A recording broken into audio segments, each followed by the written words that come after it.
Welcome back to the channel folks, and to another tutorial for painting Warlord Games Romans. There's quite a few of these up on the 28mm historical playlist if you want to check that out if you've not already seen them. We've covered quite a few subjects and we have got some more interesting ones due. So if you're interested, don't forget to subscribe, hit the bell button and you'll be able to catch all the upcoming ones. The subjects of today's tutorial are Pompey and Caesar. These are the two blisters that are available from Warlord Games as nice characters to add to your Roman collection. I'm just doing the mounted figures here folks, that's Pompey and Caesar themselves. The figures on foot, Mark Antony and Crassus, you can pretty much see how to paint them by looking at the Polo and Varenus video that's on the playlist already, or the standard Legionnaire video that's on the playlist already.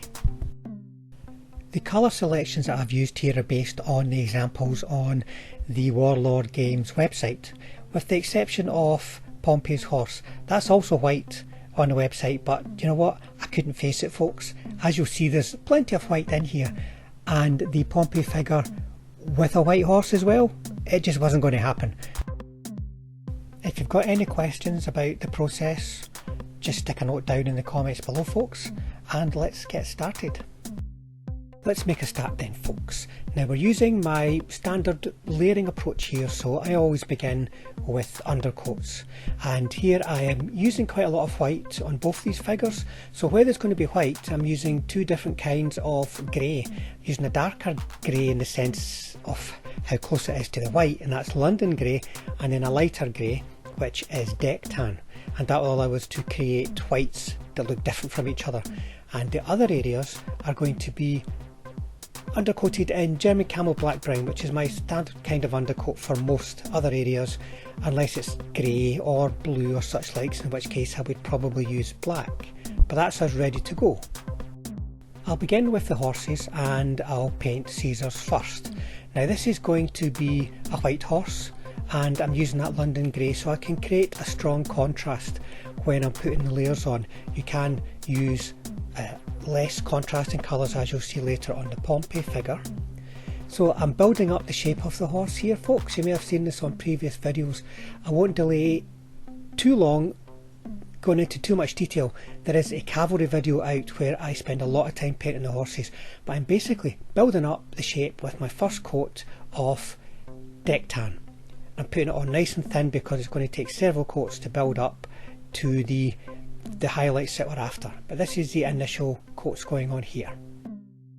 And then I'm ready to put the second coat of deck tan on, and I've basically created a map of the physiology, the shape of the horse from the first coat. And I'm now going to firm that up, refine the shade to make sure the shade doesn't become too dominant. Remember, it's just there to create depth and to create the shape, and get that paint on nice and smooth, and you're going to be heading for a nice smooth finish.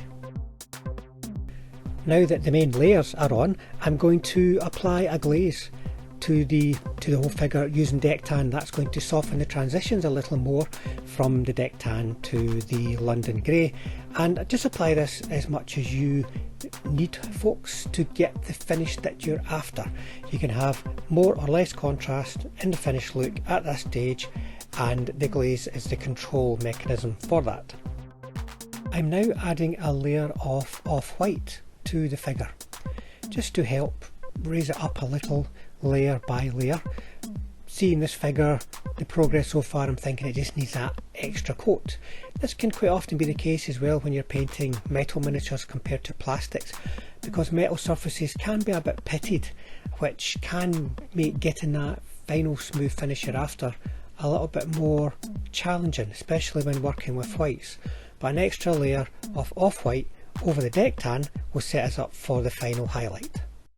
So my final layer, the highlight, is going to be off-white, and I want to place this to create as much contrast as possible. So I'll be following the shape of the figure, and where I can apply that figure not just to the highest points on, for instance, on a tendon on the leg, but also to the points where the shade and the highlights meet each other in a complementary way that will create a nice deep contrast, so dark against light.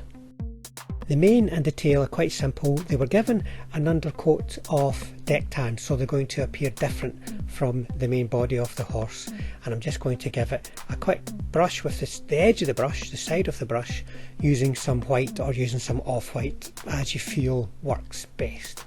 Painting white on the horses, white anywhere but especially on something large like a horse, it takes a lot more time than brown or tan coloured horses. So let's go and have a look at Pompey's horse.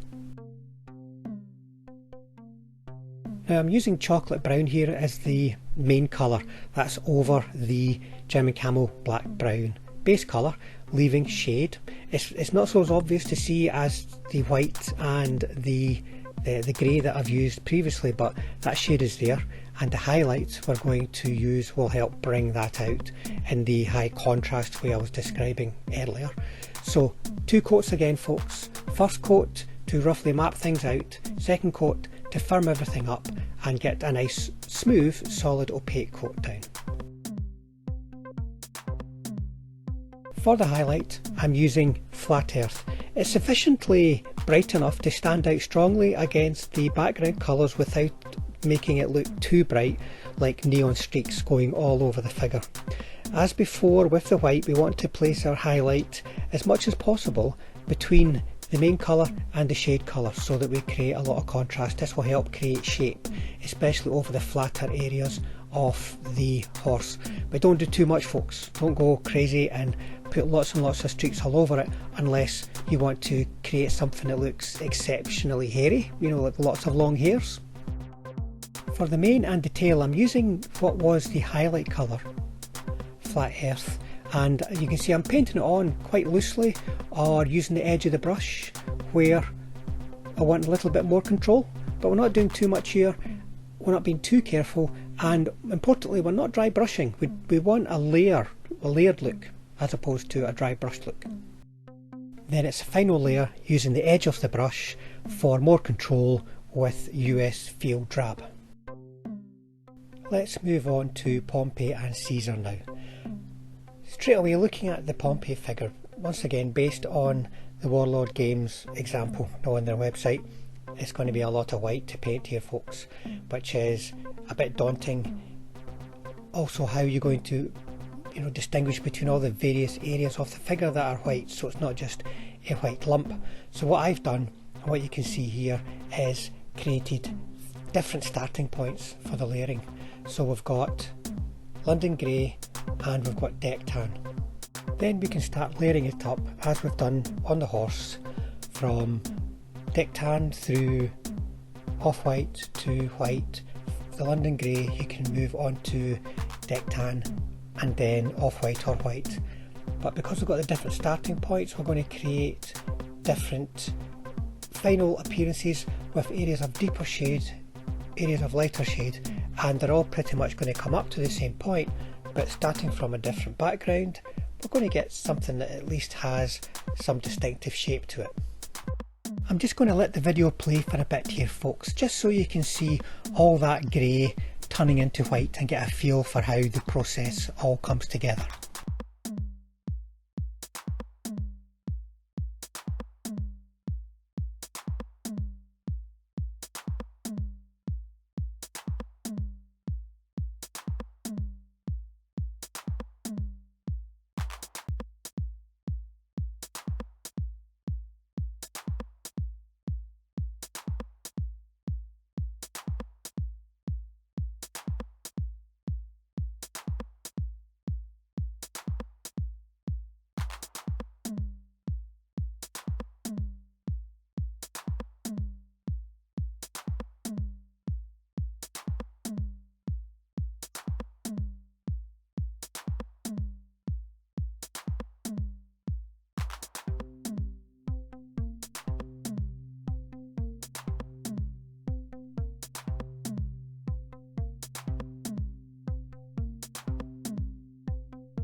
Note the slightly different shade colour for the shoes here. I've used medium grey just for something that looks perhaps a little bit dirtier.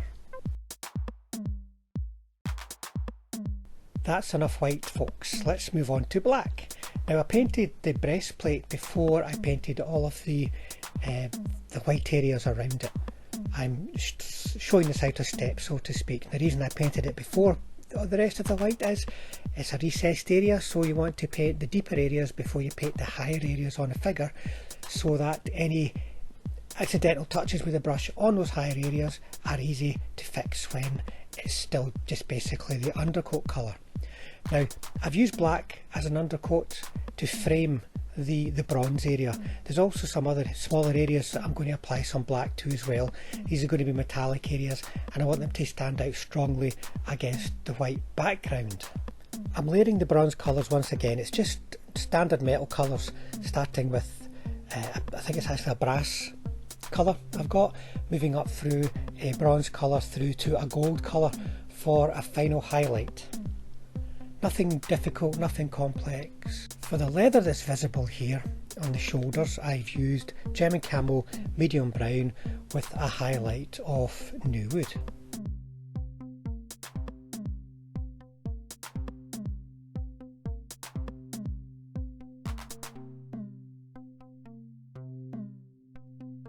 For an alternative leathery look, try highlighting with orange brown, just small amounts because it is a really strong colour, but it gives a nice worn leathery looking type edge. Now to the purple robe, which is probably more like a red rag to the Senate than a purple robe, but this is the to match the example that we find on the Warlord website. I don't know if Caesar actually wore purple at any time. Anyway, we're using royal purple, purple, and then game colour Warlord purple. That will be the paints for our shade colour, main colour, and highlight. We're going to be guided by the sculpt of the cloak when we're adding our layers down. You want to be leaving just small amounts of the German Camo black brown in the deepest area of shade, you know, deepest recesses and folds, and the deep purple, that is going to be your main shade colour. But remember folks, when you're applying these layers, you're going to be thinking about in terms of maybe, let's say 20% is shade, 70% is main colour, and 10% is highlight. That's the kind of balance you want to be going for, and that means you're going to have a smooth transition from dark to light. Now for the red elements, I'm going to start with a shade colour of burnt cadmium red. Then the main colour itself is just going to be red, and the highlight, well, you know, there's many different highlights you can use depending on how bright you want it to be. I'm going to be using orange red, which is going to be quite a nice bright highlight. We're going to build up the layers as before. Just bear in mind that some of the smaller areas you're not going to want to leave anything in the way of internal shade. By that I mean the German Camo black brown. You probably just want to leave it as an external shade, which means for instance the boot or a part of the shoulder or such like is going to be framed by the German Camo black brown. Small lines once again folks, so that it stands out against the rest of the figure for the shape and definition that we need.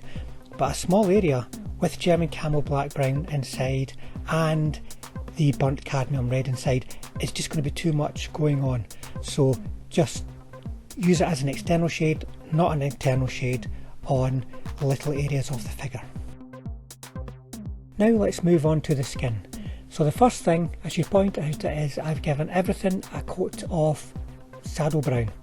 No internal shade left folks, nothing between the fingers, nothing around the eyes, the face, just external shade for definition. It's at this point that I paint the eyes, so that we're not trying to paint the eyes over the completed face. And the way I do it is I get an off-white kind of colour or deck tan, quite often use deck tan, and a small brush, and I paint little lines across where the eyes are. Just a little line each side. I mean, that's more or less what you see when you look at an eye. You don't have to be trying to paint something oval at this kind of scale. And then I take some German Camo black brown and I draw a tiny little line through the eye. Now, it takes a bit of practice to do this folks. Consistency of the paint is key. But what is also key is the fact we're doing it at the base coating stage, which means if it's a bit messy, if the eye's too big, then we can just put a bit of saddle brown around the eye to get the shape back that we need. Now the next layer for the skin is going to be Panzerace's flesh base, and I usually start with the face and I paint all the features that strike the eye and define what a face is to the eye, you know, so that at a glance you can tell what you're looking at. And that's going to be typically eyebrows, nose, lips, chin, cheekbones, ears, and block them in. Like a lot of the times folks, you're going to have to apply more than one coat, but on these smaller areas you may find that you can get it down in one coat, but don't force it. If it takes two coats, get another coat down. Then on the rest of the body, just follow the muscle shape of the body and start to block it in, and it will take two coats to get this right folks. And as always, the first coat is a bit of a mapping out process. The second coat will confirm the shape, give you a more opaque finish, and reduce the level of shade that you're leaving behind to an acceptable level, you know, a level that's a good balance for the finished subject. Now I'm highlighting the flesh with, I think it is flat flesh.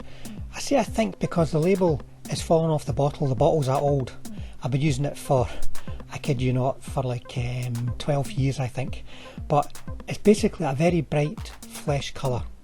And you're going to apply it like on the face for instance, you're going to apply it on the brows, directly below the eyes, nose, lips, cheekbones, down the side of the cheekbones, and then on the fingers you're just going to put very small lines, remember folks, on the fingers just to make them pop, just to give them a little bit of a bright eye-catching glint almost, so that you can determine the shape. And then highlight the muscles. I find it works best if you're putting this highlight directly between the main colour and the shade colour, and that really makes the shape of the muscles pop. Now any little decorative features or metallic areas such as on the bridle, I'm given an undercoat of black just to help frame them so they stand out against the figure nice and clear. And then typically I will give them a coat of London Grey for a non-metallic kind of finish. If it's in a dark area of the figure, I might also use some deck tan as well to give it just a bit of a glint. Now for the gold or decorative bronze, any bright bronze other than the breastplates, I'm going to take a non-metallic metal approach, a simple one, and I'm going to use New Wood as a shade, followed by Japanese Uniform with a small amount of deck tan for a metallic glint. And we're pretty much finished at that point folks. You know, we've got some little things to do. The hair for instance, I'm keeping it simple, just black with a highlight of German Grey, and in Pompey here to make him look older I've just put a few flecks of off-white in there too. And for the horse's eyes folks, just remember horse's eyes are very dark, so you don't have to do too much on it.